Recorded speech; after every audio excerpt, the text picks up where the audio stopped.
Episode 17, How You Know It's Time to Quit.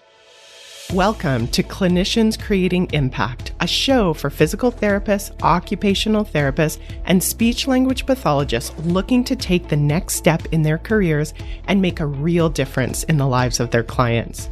If you're looking to improve the lives of neurodiverse children and families with neurological-based challenges, grow your own business, or simply show up to help clients, this is the show for you. I'm Heather Branscombe, therapist, certified coach, clinical director, and owner of Abilities Neurological Rehabilitation. I have over 25 years experience in both the public and private sectors, and I'm here to help you become the therapist you want to be, supporting people to work towards their dreams and live their best lives. You ready to dive in? Let's go. Hello there, friend. I am so excited to be speaking with you today.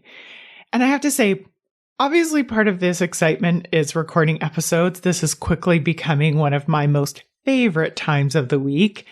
And if I'm being honest, I have some residual excitement because I am getting ready to go on vacation. Now, don't worry, I'm going to be recording some extra episodes, so we're going to continue to be on the same path of weekly podcasts while I'm away.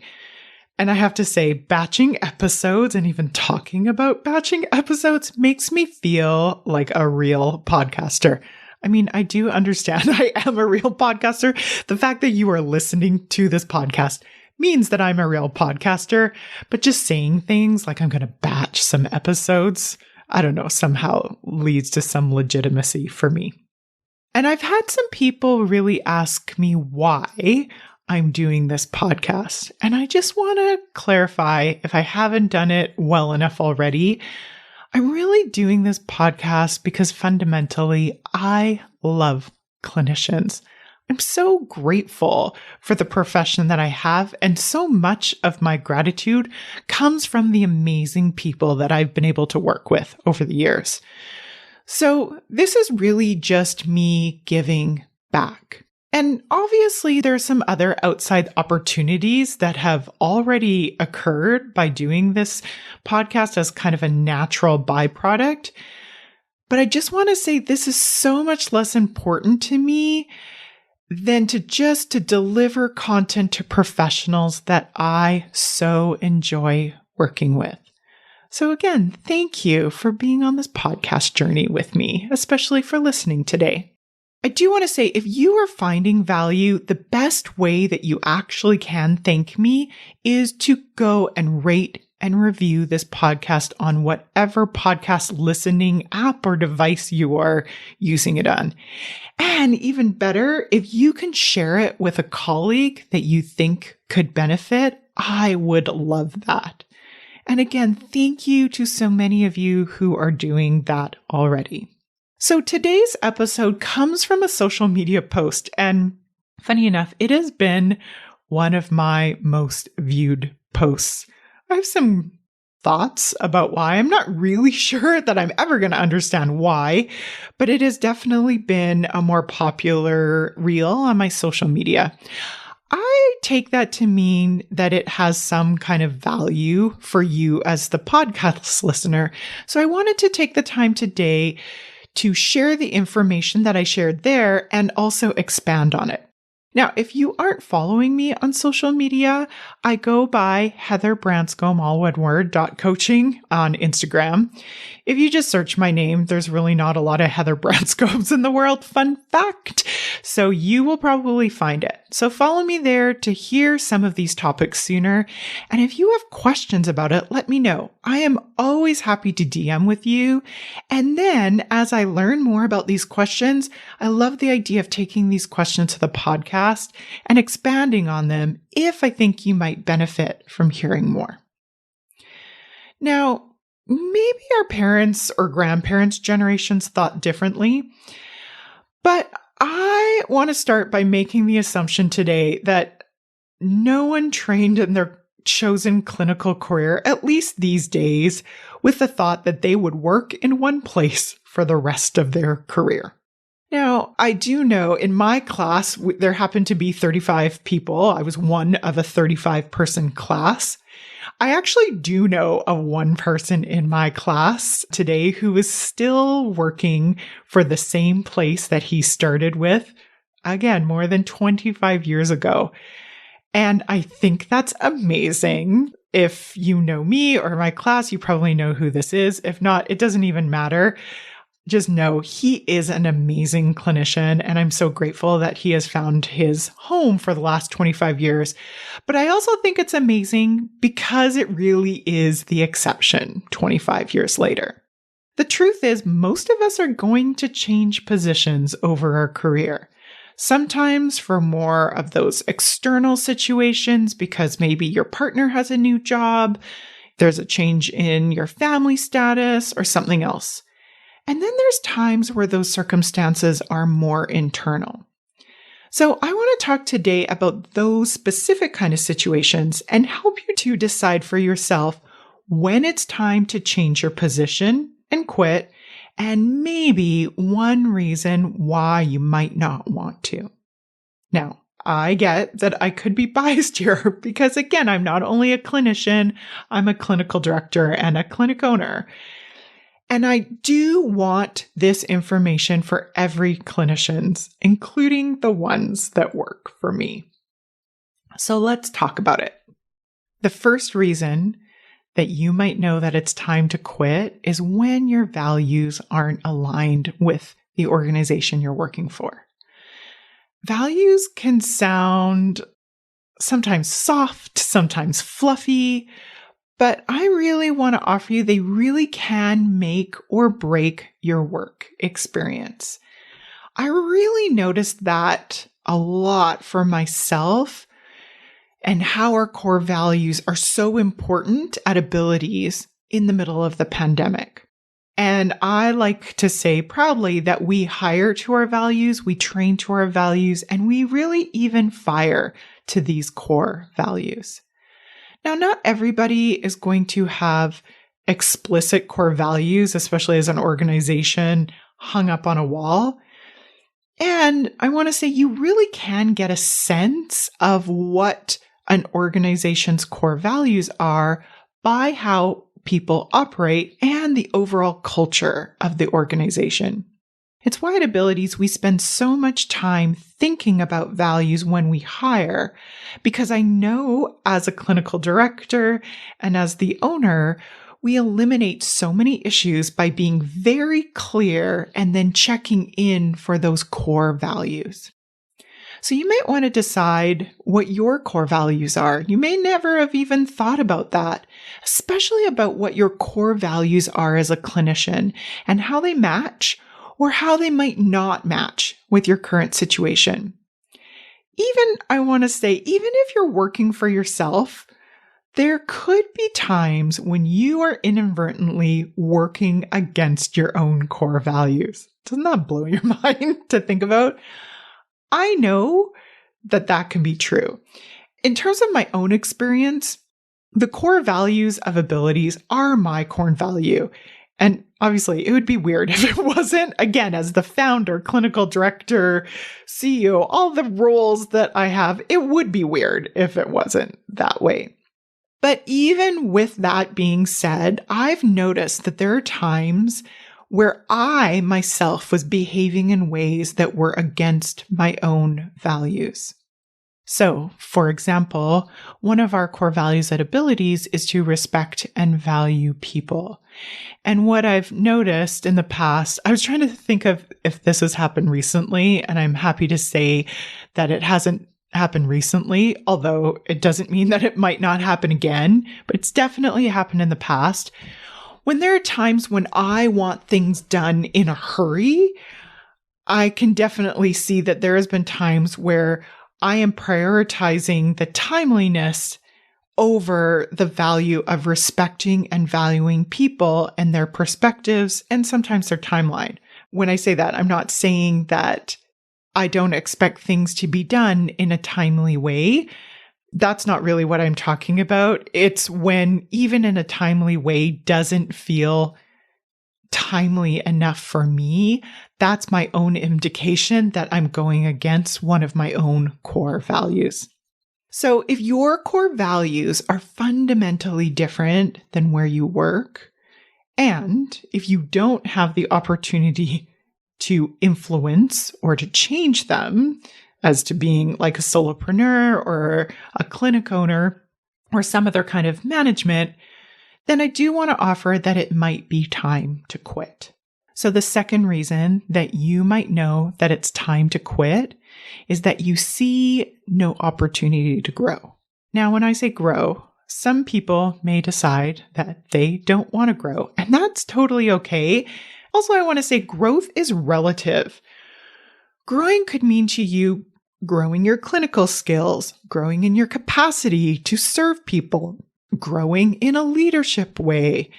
Any of these options or none of these options are always available to you when you think of growth. Depending on where you are in your career, growth can definitely look different. Growing could even look like growing in another area in your life while still feeling good about the job clinically that you're currently doing. So I also want to say the opportunity, when I say the opportunity to grow, the word opportunity doesn't always have a universal understanding of what an opportunity looks like. So opportunity is a thought. It's not really a fact. So if you don't think that there's an opportunity to grow, that might not actually be a fact. So I just want to say, as an employer myself, I love it so much when people come to me with a goal to grow, even if they don't know how that's going to happen. That actually makes me even more excited. It really speaks to me as it speaks to my inner clinician that inherently wants to help people and specifically wants to help people to grow. Again, this is why I'm doing this podcast. I love helping people to grow. I just want to offer, there might be opportunities that either your supervisor or your employee sees because they have a different perspective to you that you can't see in your current position. So give them the benefit of the doubt and just reach out to them and let them know that you're looking to grow. I guarantee you there's really no downside to that, and there's potentially an amazing upside to that. I know that I am not the only employer in the world that wants to hear about what you're looking for and wants to be offered that opportunity to co-create the opportunity for growth that's specific to you. So again, please give your employer the chance to do that if you can. That being said, if you don't see an opportunity to grow, then it could be time to change your position. I know for me, this was one of my main reasons to leave an amazing position that I was working at a child development center right before leaving to start my own private practice and more specifically to start Abilities. Now, it's not the only reason that I left, but one reason of many reasons that I had is that I saw that in my current position at that time at the Child Development Center was, ironically, I had an amazing supervisor. I really do. To this day, she's still in that position. I really do admire her in so many different ways. But I also noticed she wasn't that much older than I was myself.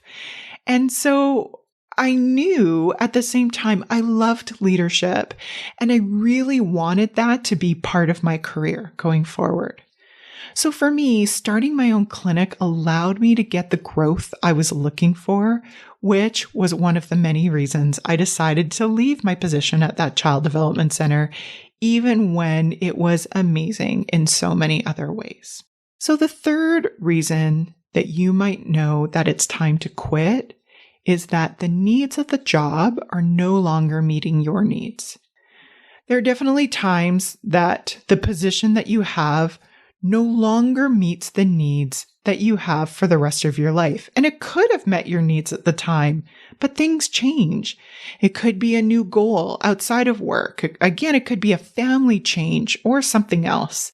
Now, while I think that many positions are becoming increasingly more flexible, and I know we at Abilities are very flexible in our expectations, even with that, there are times when the needs of an organization do not meet the needs of the clinicians who are working there.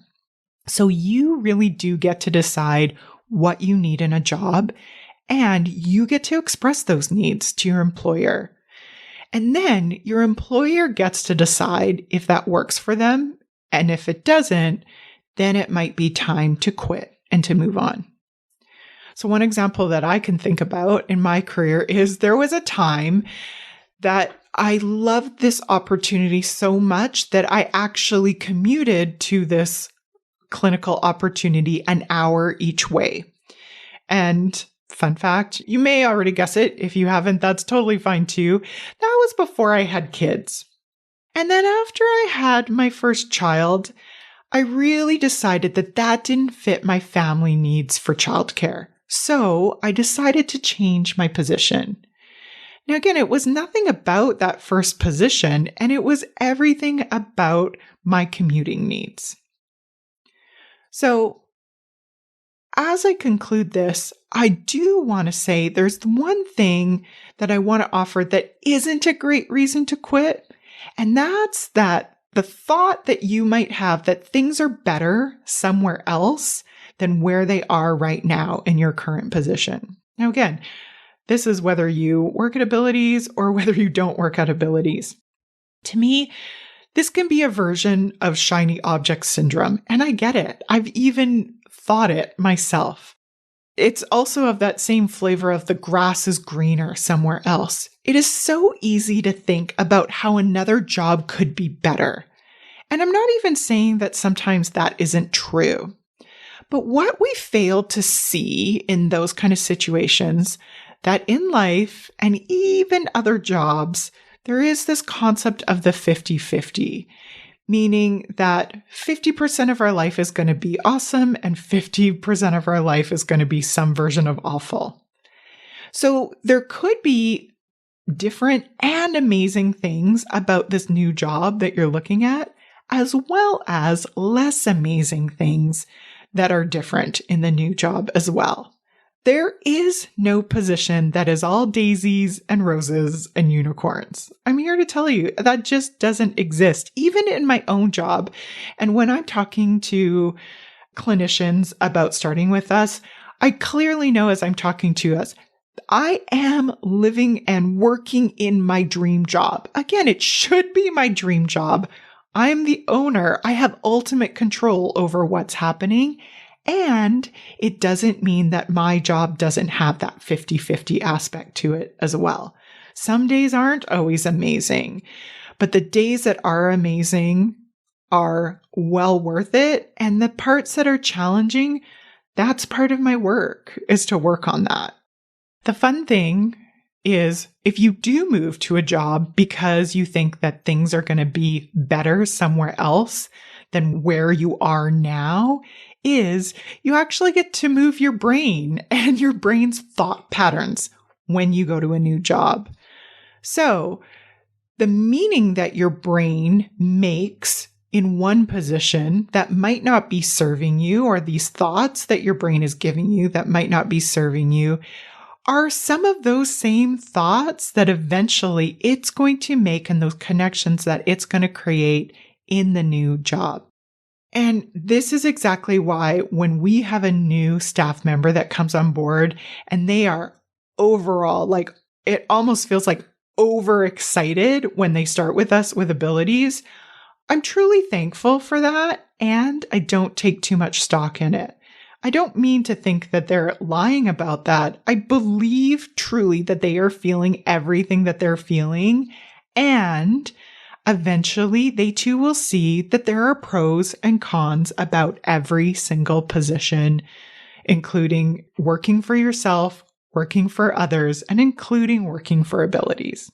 I think the key difference that I'm offering is that when these negative thoughts and feelings come up, first, I don't make that mean that something has gone wrong for either myself or the new clinician. And second, I'm offering them an opportunity to use those thoughts and feelings as a way to connect with themselves, to be able to gain some awareness of themselves and their thoughts, and then to consciously and deliberately make an empowered choice of what is the next best step for them. I truly believe in people's abilities to know what is best for them, and I'm so grateful that I get to practice that every day as I support clinicians' abilities. It really is why this job is my dream job. And it really is the reason that I have no intention of leaving, even when it gets hard. So I want to offer a similar opportunity to you, not necessarily to quit and work at Abilities, but let's be real. If you do, that's amazing. And I would love to explore that with you, but rather, I want to offer that opportunity for you to use whatever thoughts or feelings that may have drawn you to this podcast episode today, and then to use it for your own benefit. So, how is your current position aligned with your values?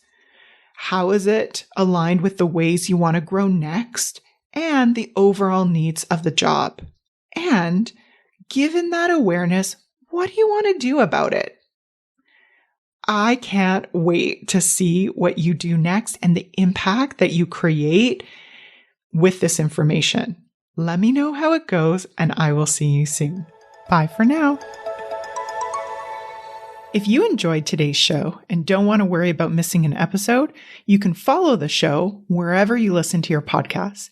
And if you haven't already, I would really appreciate it if you could leave a rating and review to let me know what you think and to help others find clinicians creating impact. It doesn't have to be a 5-star rating, although I sure hope you love the show. I'd really want your honest feedback so I can create an awesome podcast that provides tons of value. To learn more about me and the work that I do, visit my website at www.abilitiesrehabilitation.com/clinicians corner to download your free Getting It All Done at Work process and to see what I'm up to. Thanks so much. Thanks for joining me this week on the Clinicians Creating Impact podcast. Want to learn more about the work I'm doing with Abilities Rehabilitation? Head on over to abilitiesrehabilitation.com. See you next week.